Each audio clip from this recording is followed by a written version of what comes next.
Good morning students. आज हम पढ़ेंगे अडेप्टेशन टू स्ट्रेस। तो हर किसी की लाइफ में कोई ना कोई सिचुएशन ऐसी आती है जब पर्सन स्ट्रेस में हो जाता है, तो हम उस स्ट्रेस हमारी बॉडी उस स्ट्रेस के अगेंस्ट में कैसे कॉप अप करती है, कैसे अडेप्ट करती है उस स्ट्रेस को, तो आज हम वो पढ़ेंगे।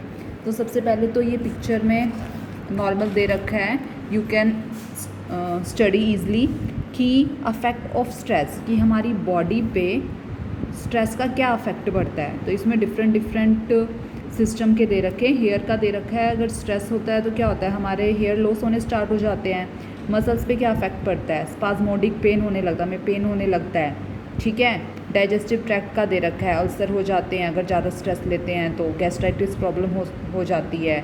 स्किन का दे रखा है। तो ये डिफरेंट पार्ट्स के अफेक्ट दे रखे हैं कि डिफरेंट पार्ट्स पे क्या अफेक्ट पड़ते हैं, ठीक है, स्ट्रेस का।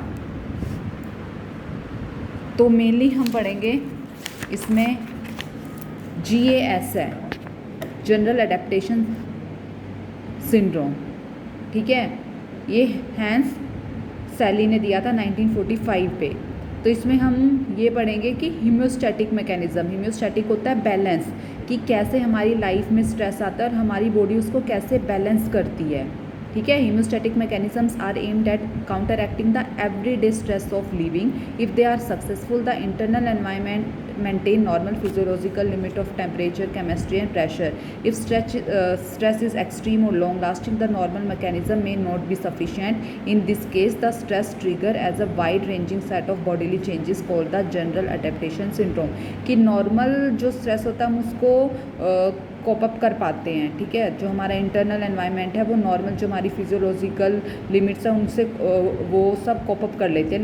लेकिन अगर हमारी लाइफ में कोई ऐसा स्ट्रेस आता है जो बहुत ज़्यादा सीवियर है या लॉन्ग लास्टिंग है, तो उसमें क्या होता है, GAS काम करता है, ठीक है। तो GAS कैसे काम करेगा हम ये पढ़ेंगे, ठीक है।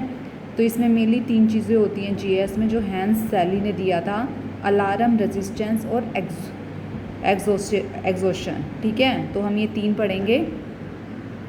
तो सबसे पहले इसमें 3 चीज़ें आती हैं, अलार्म रिएक्शन, ठीक है, रेजिस्टेंस आएगा और एग्जॉशन आएगा। तो सबसे पहले अलार्म रिएक्शन, मैंने पहले ही बताया था, हमारी बॉडी कोई भी स्ट्रेस आता है तो फाइट और फ्लाइट रिस्पॉन्स करती है, ठीक है। तो हम उसको अलार्म रिएक्शन भी बोलते हैं, कि हमारी बॉडी अलार्म करती है कि कोई स्ट्रेस आ गया और हमें उसके अगेंस्ट फाइट करनी है, फाइट और फ्लाइट रिस्पॉन्स करना है, ठीक है। तो इसमें दे रखा है 3 स्टेजेस हैं, फ्लो चार्ट पे दे रखा है। पहले है अलार्म, बॉडी प्रिपेयर कर लेती है, बॉडी अपने आप को प्रिपेयर करती है अलार्म देके, ठीक है, कि स्ट्रेस आ गया है और प्रिपेयर हो जाओ। रेजिस्टेंस में attempts are made to cope up with the specific stressor, कि जो स्ट्रेस आया है इसमें तो बॉडी प्रिपेयर होती है, इसमें क्या है, अटैम्प्ट मतलब कोशिश करती है कि जो भी स्ट्रेस आया उसको हम उससे कॉप अप कर पाए। एग्जॉशन होता है कि जब बॉडी स्ट्रेस इतना ज़्यादा सीवियर होता है कि बॉडी की कोशिश करने के बावजूद भी उसको रेजिस्ट नहीं कर पा रही, उसको रोक नहीं कर पा रही, और जो हमारा साइकोलॉजिकल जो ब्रेकडाउन है वो स्टार्ट हो जाता है होना, ठीक है। तो ये 3 स्टेजेस आती हैं। तो सबसे पहले हम पढ़ेंगे अलार्म रिएक्शन। अलार्म रिएक्शन में क्या है, ये क्या है, इसमें बॉडी प्रिपेयर कर रही है अपने आप को। Is the body's initial reaction to a stressor, एक ये इनिशियल रिएक्शन होती है। तो सबसे पहले ये मैंने आपको बताया है कि हाइपोथैलेमस जब कोई भी स्ट्रेस आता है तो क्या किसको स्टिमुलेट करेगा, सिंपैथेटिक नर्वस सिस्टम को स्टिमुलेट करेगा, जो किसका पार्ट है, ANS का पार्ट है, ठीक है। और एड्रिनल मेडुला है, ये किडनी के ऊपर होता है। आप ये सब कुछ एनाटॉमी में पढ़ लोगे डिटेल में, मैं सिर्फ शॉर्ट में ही बताऊंगी। ये भी स्ट्रेस को कंट्रोल करने का काम करता है, ठीक है, एड्रिनल मेडुला। तो इनको क्या कर देगा, स्टिमुलेट कर देगा हाइपोथैलेमस, जब भी हमारी बॉडी में कोई स्ट्रेस आता है कि हमें क्या करना है, इनके अगेंस्ट, स्ट्रेस के अगेंस्ट फाइट करनी है। तो स्ट्रेस रिस्पॉन्सेज क्या है, विच करेक्टराइज द अलार्म रिएक्शन, ठीक है। तो जब अलार्म रिएक्शन आएगी, फर्स्ट स्टेज आएगी, तो हमारी बॉडी में क्या क्या होएगा, जो हार्ट रेट है और कार्डियक मसल्स हैं वो उनकी कॉन्ट्रैक्शन बढ़ जाएगी, ठीक है। कॉन्ट्रैक्शन क्यों बढ़ेगी, क्योंकि स्ट्रेस आ गया। अब हमें ब्लड सर्कुलेट तेज़ी से करना है, ठीक है, ब्लड सर्कुलेट तेज़ी से करना है, तो क्या होगा, हार्ट रेट और जो कार्डियक मसल कॉन्ट्रैक्शन है वो बढ़ जाएगी, ताकि जल्दी जल्दी ब्लड सर्कुलेट हो सके। क्योंकि हमारी बॉडी में स्ट्रेस की वजह से क्या है, चेंजेस आने लग जाएंगे तो ये सब चीज़ें बॉडी में सप्लाई, बॉडी में ब्लड सप्लाई अच्छे से करेगी उन ऑर्गन्स को जहाँ पे ज़्यादा नीड है, या बॉडी में एनर्जी की नीड है, वो सब चीज़ें ये वो सब काम करेंगी। ठीक है।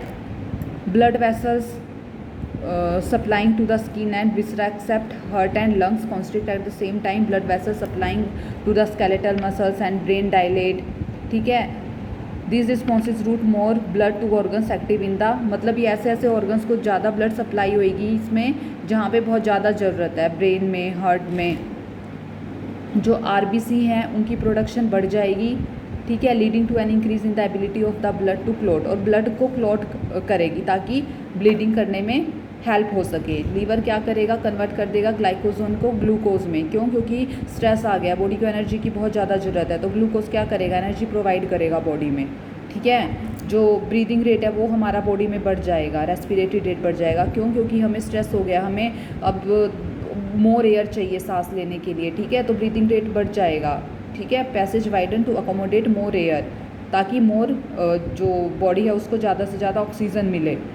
जो प्रोडक्शन है सलाइवा का और डाइजेस्टिव एंजाइम्स का वो कम हो जाएगा, क्योंकि this reaction take place as digestive activities not, क्योंकि ये असेंशियल चीज़ें नहीं है। जो असेंशियल चीज़ें नहीं है वो रुक जाएंगी स्ट्रेस के टाइम पर। जो बहुत ज़्यादा ज़रूरत वाली चीज़ें हैं कि बॉडी को जो मेन वाइटल ऑर्गन्स हैं उनको ब्लड सप्लाई चाहिए, हमारी बॉडी को एनर्जी चाहिए, वो सारी सिस्टम एक्टिवेट हो जाएंगे, और जो स्ट्रेस में असेंशियल चीज़ें नहीं हैं वो रिड्यूस हो जाएंगी। ठीक है। जैसे ये इसमें फ्लो चार्ट में बहुत अच्छे से दे रखा है, डायग्रामेटिक रिप्रेजेंटेशन है अलार्म रिएक्शन का। इसमें स्ट्रेसर आया कोई भी बॉडी में, वो क्या स्टिमुलेट करेगा, हाइपोथैलेमस को। हाइपोथैलेमस क्या स्टिमुलेट करेगा, सिंपैथेटिक नर्वस सिस्टम को। सिंपैथेटिक नर्वस सिस्टम को भी स्टिमुलेट करेगा और एड्रिनल मेडुला को भी। ठीक है। ये दोनों एक्टिवेट हो जाते हैं स्ट्रेस की सिचुएशन में। अब एड्रिनल जो मेडुला है वो क्या रिलीज़ करता है, कैटेकोलामाइन, जो मैंने बताया था हार्मोन होता है, एपिनेफ्रिन और एपिनेफ्रिन। कोई भी स्ट्रेस की सिचुएशन आ जाती है तो ये हार्मोन रिलीज़ होते हैं, और बॉडी में डिफरेंट मैकेनिज़म्स होते हैं इनके थ्रू, ताकि हम उसको स्ट्रेस से कोप अप कर सके। ठीक है। फिर सेकंड आता है रेजिस्टेंस रिएक्शन। रेजिस्टेंस रिएक्शन भी मैं आपको फ्लो चार्ट के थ्रू समझाती हूँ, बहुत इजी है फ्लो चार्ट के थ्रू समझाना। कोई भी स्ट्रेस तो रेजिस्टेंस में सेकंड स्टेज में हमने क्या पढ़ा था, अलार्म में तो बॉडी को प्रिपेयर कर रहे, रेजिस्टेंस में कॉप अप करेगी बॉडी। ठीक है। तो सबसे पहले स्ट्रेसर आया बॉडी में, कोई भी स्टिमुलेट करेगा हाइपोथैलेमस को। हाइपोथैलेमस क्या करेगा, एंटीरियर पिट्यूटरी ग्लैंड को स्टिमुलेट करेगा, जिससे 3 हार्मोन्स रिलीज़ होते हैं। ठीक है। पहले ये रिलीज़ करेगा CRH, GHRH और TRH। एंटीरियर पिट्यूटरी से फिर 3 हार्मोन रिलीज़ होंगे, ACTH, HGH और TSH। ये यहाँ पे दे रखे हैं, इसमें फुल फॉर्म आप ये इसकी डिटेल पढ़ोगे। कोर्टिकोट्रॉफिक रिलीजिंग हार्मोन, ठीक है, ग्रोथ हार्मोन और ग्रोथ हार्मोन रिलीजिंग हार्मोन, और थायरोट्रोपिन रिलीजिंग हार्मोन और कोर्टिकोट्रॉफिक रिलीजिंग हार्मोन। ठीक है। हाइपोथैलेमस इनको क्या करेगा, रिलीज़ करेगा। इसमें यही दे रखा है कि हाइपोथैलेमस क्या कर रहा है, इनको रिलीज़ कर रहा है। ठीक है। अब ये रिलीज़ हो गए ये तीनों, तो ये रिलीज़ होके किसको स्टिमुलेट करेंगे, CRH किसको स्टिमुलेट करेगा, CRH किसको स्टिमुलेट कर रहा है, ACTH को। ठीक है। CRH स्टिमुलेट करेगा एंटीरियर पिट्यूटरी को, ताकि वो सिक्रीशन करे ACTH की। ठीक है। GHRH क्या करेगा, ह्यूमन ग्रोथ हार्मोन को एक्टिवेट करेगा। TRH क्या करेगा, TSH को स्टिमुलेट करेगा।